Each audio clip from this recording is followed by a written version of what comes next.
Hey guys, welcome back to The Bright Side. Macy here, the Bright Side Girl, and today we're doing my April reading wrap-up. If you guys aren't familiar, I do 2 reading wrap-ups every month. I do a physical reading wrap-up and I do an audiobook reading wrap-up. The audiobook reading wrap-up will be up tomorrow, and as soon as it's available, I'll put a little link down below in the description for you guys. But for now, we're just going to talk about the books that I physically read for April.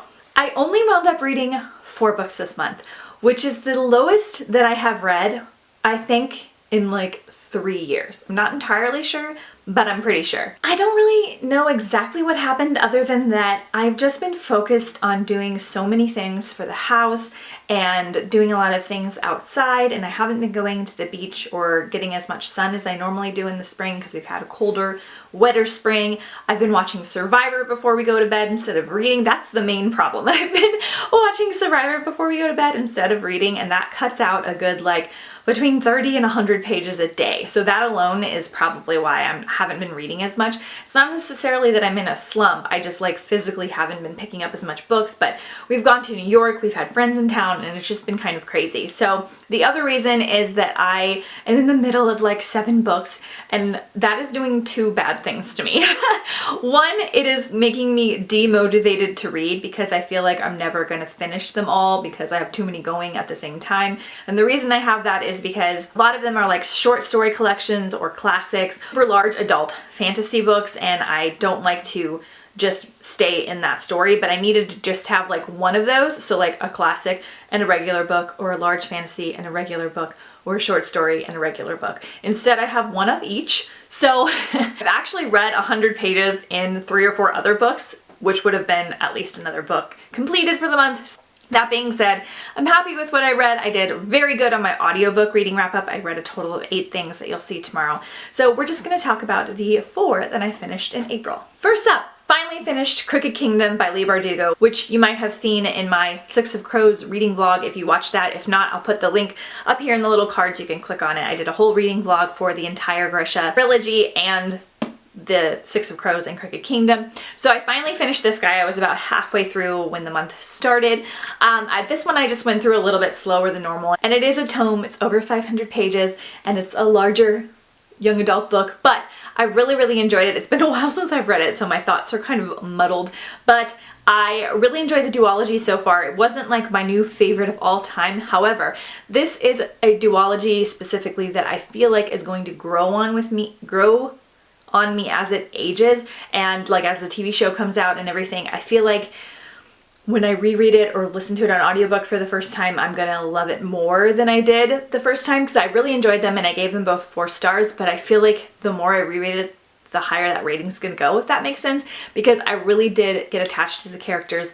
I was very invested in the story. So if you guys aren't familiar, 6 of Crows is the first book. It is a heist story set in a fantastical Russian-inspired fantasy world. And there are Grisha, which are kind of like wizards that have magical powers, and there's a group of like outlaws that have to complete a heist for someone, and just things go haywire, and it's really fun.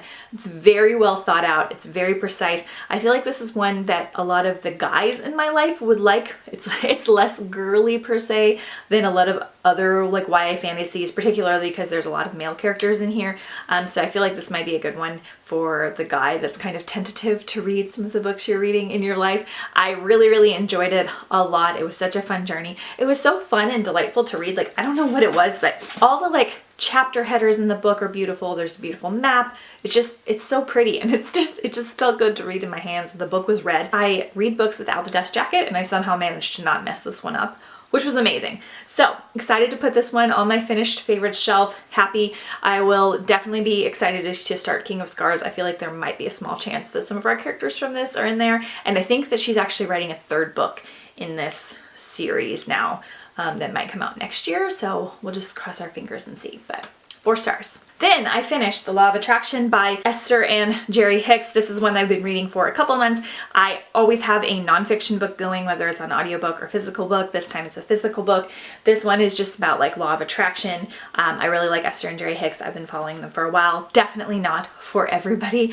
You have to be in a certain state of mind to be into this, but this is just a short nonfiction book. It's like 193 pages. It's a very quick read. It's good for beginners of law of attraction if you already kind of are into that like quantum physics positive like attracts like thinking style. If you are completely brand new and have no idea what I'm talking about, then don't read this one. But I've been trying to read more nonfiction again because I used to pretty much exclusively read nonfiction in like my mid-20s, and it was really, really helpful for like personal growth and development and just training your brain to think positive things, and you attract more positive things and people into your life. So really enjoyed this one, gave it 5 stars, partially for sentimental reasons. Then my favorite book of the month, possibly of the year so far, Hunted by Megan Spooner.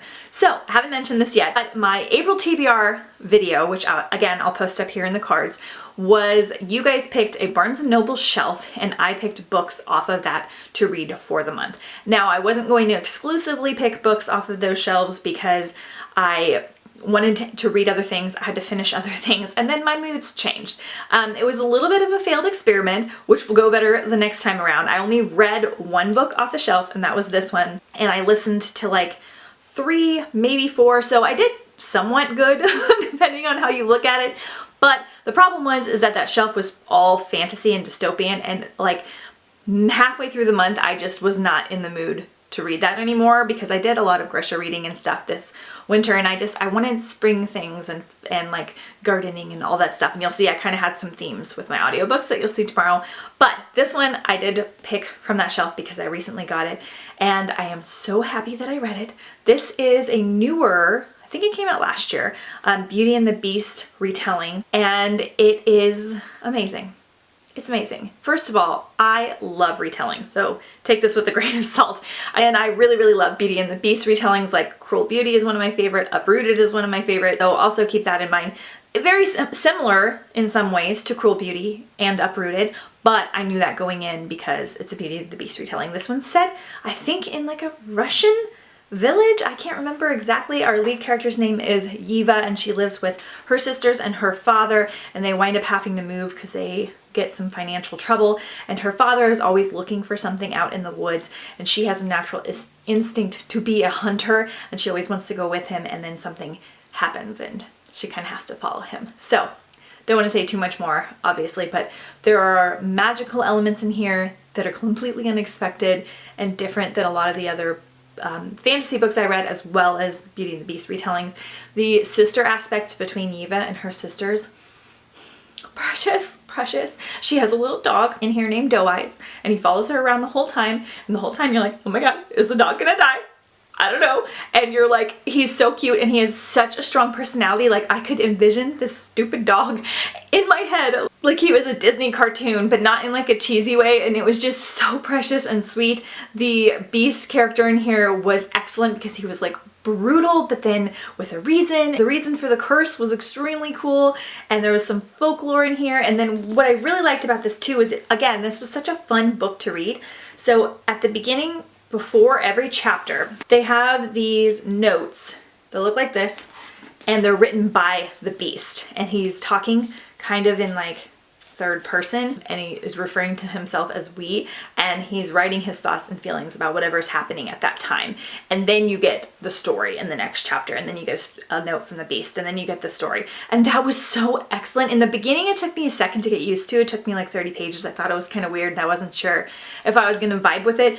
But the more that it kept going, the more it kept making me want to read it. It was like, because it was so short, you would just read it as soon as you finished a chapter, but then you would want to read the next chapter because of what it said.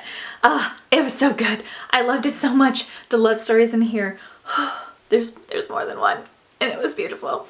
I loved it. I don't know what it was. I just truly loved it, and I loved being in the story, and I wish there was more, but I'm glad there's not because it's such a good standalone, and it makes me extremely excited to read Sherwood, which is her newer book that's a Robin Hood retelling. And also, I totally did not realize that she wrote like that This Broken Stars series that I think I have somewhere with Amy Kaufman, who I already like Amy Kaufman, and now I know like big Megan Spooner, so who knows, that could be one of my new favorite series. But I love this one. I gave it 4.5 stars just because the beginning was a little bit on the slower side, but I really enjoyed it, and it might be my favorite book of the year so far.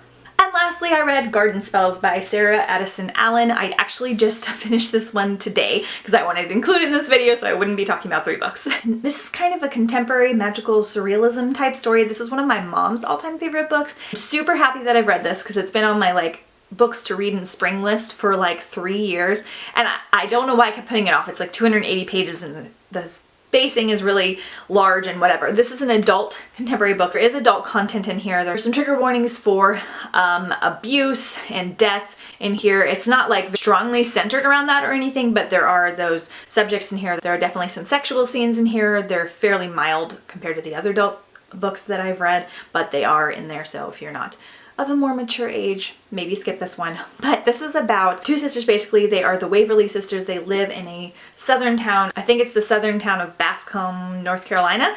And one sister winds up staying in the town that her entire family has always grown up, and one sister winds up leaving, and the sister that stays has this whole legacy to uphold because their family is known for their like magical abilities. So they have this special tree in the backyard that has magical properties, and they think that all the flowers and things from their gardens do certain things, and they think that the girls have small magical abilities as well. It's like a mild magical surrealism. It's not a fantasy book.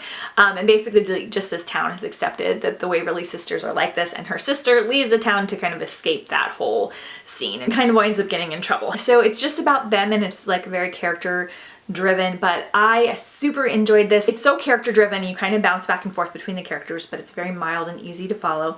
And there are all these like wonderful little magical elements. The main sister that lives in their old house is a caterer, and she makes all these amazing food out of her herbs and her garden, and it was just such a good book for me to read right now because I'm heavy into gardening mode and springtime mode, and it was just awesome because she makes things like blackberry cornbread, and they put rose petals in their oatmeal and just all this stuff that I now want to make, and it was just like very floral and like I don't know, it's amazing. And then the food is all supposed to do something when it comes from their garden. They have like lists in the back, so she'll make things with like marigolds to like ward off jealousy, and it was just so interesting to read about, and I loved all the characters, and there's different neighbors that all come and talk to them. There was even a little bit of like action and suspense and things that are happening here that I kind of didn't expect towards the end especially. I really enjoyed it. I wound up giving this one 4 stars, and I'm really excited to check out her other book that I have that I think is called The Sugar Queen, and then all of her books I think are like this, where they have some kind of like small magical element, and the people in them have some kind of small magical ability. So if you like that magical surrealism, like mildly fantastical, then you'll probably enjoy this one. Okay, and that's it. That's all I read for this month. Again, I'm in the middle of like 5 other books, so who knows? I could have a giant reading month in May. I don't think so because I have friends coming in town. But I do want to apologize for not reading more books off that TBR video, at least physically. I will definitely try better in the future. I know a lot of us struggle with having a set TBR, but my main problem was just that they were fantasy books. A lot of them I couldn't get in time because they were newer, and I couldn't get them like on overdrive or from the library in time, and then my moods changed and I wanted to read other things. So for that reason I didn't put up a traditional May TBR or a themed May TBR video. I just put up my Scallywagathon TBR, which is a readathon hosted by the Hardback Hoarder that is going on the first week, somewhat second week of May, and so that's the only TBR video I'm going to post for May, and then for June I'll probably do another themed one.